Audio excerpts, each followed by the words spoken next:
The invitation to room 666. There's a hotel, a nameless, crumbling monument to the forgotten. It lies hidden at the end of a forgotten road, one that twists and turns like a thread unraveling in the dark. It's called the Hollow Grove Inn. Once grand, now decaying, the hotel is barely visible, surrounded by thick trees that seem to lean in, blocking out the sun and keeping out the world. Locals speak of it in hushed voices, warning travelers that it's a place you should never visit. They'll tell you that no one stays more than a night, because no one can. What the locals don't say is that the true terror is not just the hotel itself, but the room. Room 666. I wish I had listened. I wish I had turned back when I saw the dark, weathered sign swinging in the wind, its letters barely legible. But curiosity, that wretched thing, pulled me in. I didn't know why. Perhaps it was the strange feeling that this was a place I was meant to find.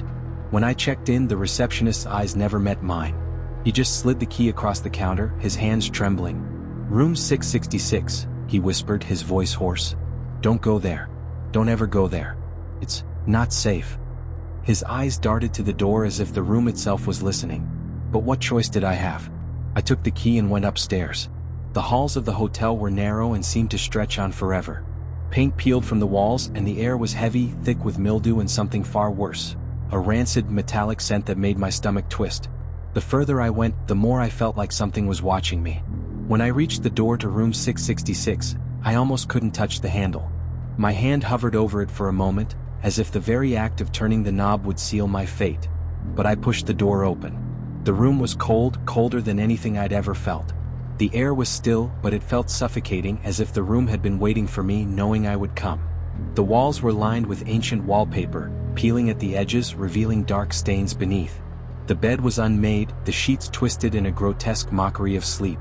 The only light came from a dying lamp in the corner, its flickering bulb casting strange, long shadows across the floor.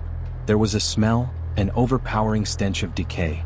It felt like the room had been untouched for years, but also as if something had been waiting here for far longer than that. I tried to leave. My heart raced. I reached for the door, but something was wrong. The hallway was gone. No more stairs. No more windows. The room had changed. I turned back, a cold sweat trickling down my spine. The shadows in the corners of the room moved as if alive, slowly stretching, bending. The air thickened. I felt a presence in the room, something ancient, something malevolent that breathed with the walls themselves. I could almost hear it whispering, clawing at the edges of my mind. You shouldn't be here. You shouldn't have come. I shook my head, trying to clear the voice from my thoughts. Was it just the wind? The hotel creaking under its own weight? No, it was something else, something that knew me, knew my thoughts, my fears. And it was growing closer. Suddenly, there was a knock at the door. My heart stopped. Who could it be? I hadn't heard anyone else on the floor. No one should be here. And yet, the knock came again, louder this time, more insistent. I stumbled back from the door, my breath shallow, panicked. It wasn't a normal knock. It felt wrong. It felt like a warning. I didn't want to open the door, but my hand was already on the handle, turning as if the room itself was controlling me. The door creaked open, and that's when I saw it. Standing in the doorway was a figure, cloaked in darkness. It was tall, unnaturally so, its outline shifting like smoke, and I could feel its presence before I even saw it clearly. It whispered my name, a voice like dry leaves scraping against stone. Come with me. I couldn't breathe. I couldn't move. The figure stepped closer, its limbs elongating unnaturally, its face hidden in the folds of its shadowed hood. I wanted to scream, to run, but I couldn't. Something inside me told me that I wouldn't be able to escape, that this room was my fate. And then, as quickly as it had appeared, the figure was gone. But the room changed. The walls groaned, the air thickened, and the temperature plummeted. I could feel it, the presence, the thing that had been watching, waiting for me to make the mistake of stepping inside. The shadows no longer just lingered. They moved. I heard it again, a voice, no, a whisper, just behind my ear. You shouldn't have stayed.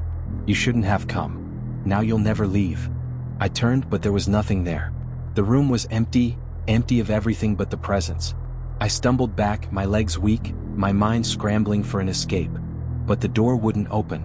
I pounded on it, screaming for help, but no one came. No sound, no movement, just the pressing, suffocating stillness. And that whisper. Always that whisper. You'll never leave. I didn't know it then, but that moment, that terrifying, gut-wrenching moment, was the beginning. The beginning of something far worse than I could ever have imagined. But you know what the worst part is? You've heard this story. You're hearing it right now. And as you do, the presence is already aware of you. It's waiting, watching. If you dare to listen, then it's already too late. Don't believe me? Good. Because room 666 is waiting for you next. And once you hear the story, it doesn't matter where you go. It's already found you. You're not alone anymore. That feeling, the one that tightens your chest and makes your skin crawl, it's real. The thing in the shadows? It's in your room now. It's in your mind. And the moment you finished hearing the first part of the story, it marked you. Do you feel it?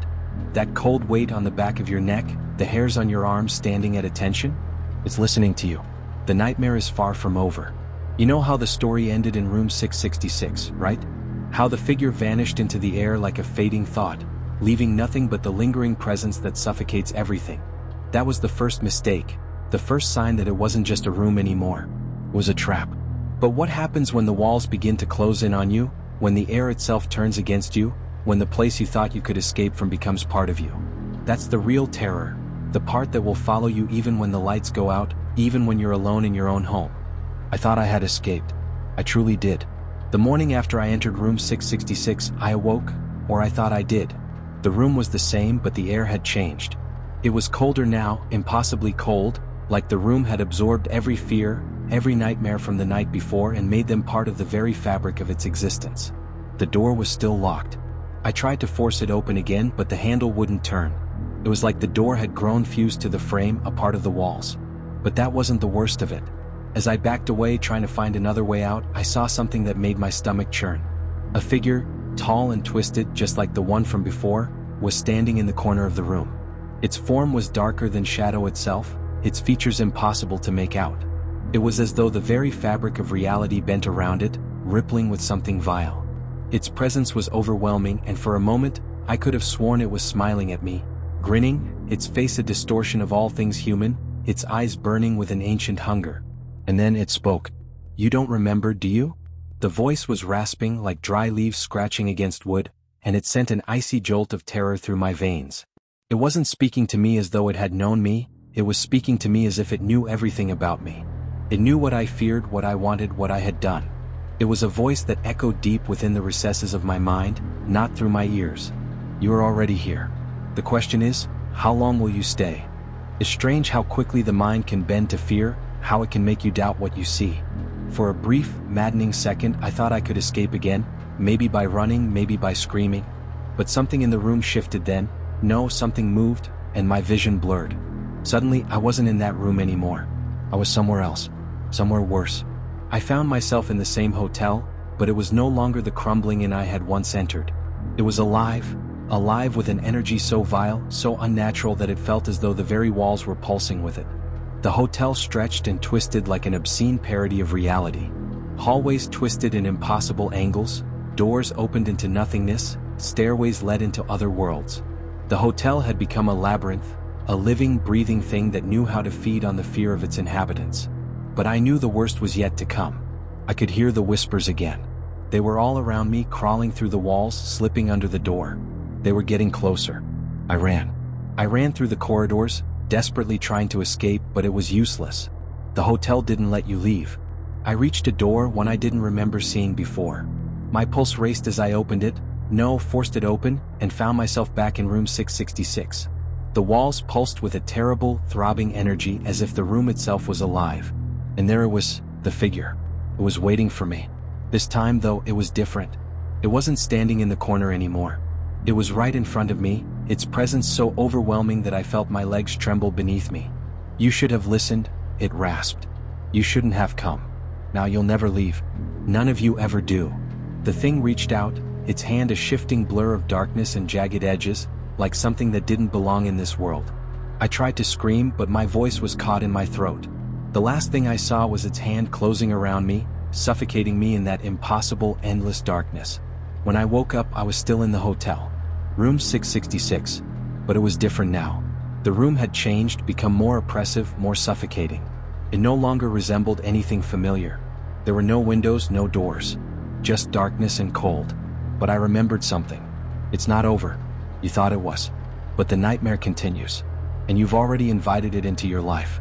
The thing that was in that room, it's in yours now. It's been watching you. Waiting. Room 666 is waiting for you. You can't escape it. You will never escape. Subscribe. Don't turn away. Because room 666 is closer than you think.